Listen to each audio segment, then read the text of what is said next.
যে ব্যক্তি দুনিয়াতে নবীর সুন্নত যত বেশি পালন করবে, নবীকে যত বেশি ভালোবাসবে, তার উপর যত বেশি দরুদ পড়বে, ইনশাআল্লাহ কিয়ামতের দিন সে নবীর তত কাছাকাছি থাকবে ইনশাআল্লাহ।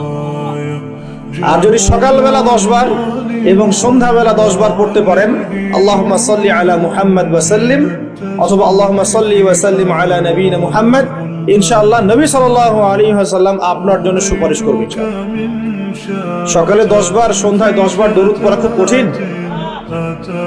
সকালে 10 বার সন্ধ্যায় 10 বার দরুদ পড়তে সময় লাগবে সর্বোচ্চ 5-10 মিনিট নাকি?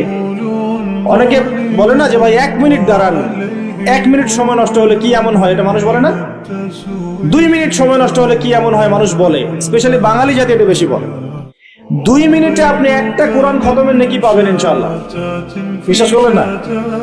2 মিনিট লাগবে খালি বলতে কুল হুয়াল্লাহু আহাদ আল্লাহুস সামাদ লাম ইয়ালিদ ওয়া লাম ইউলাদ ওয়া লাম ইয়াকুল লাহু কুফুয়ান আহাদ। 3 বার বলতে কয় মিনিট লাগবে? বড়জোর 2 মিনিট। 2 মিনিটে 3 বার পড়া সম্ভব সূরা ইখলাস। একবার পড়বেন, কোরআনের 1/3 নেকি পেয়ে যাবেন ইনশাআল্লাহ। তাহলে 2 মিনিটে কোরআন খতম দেওয়া যায়? যায় কি যায় না?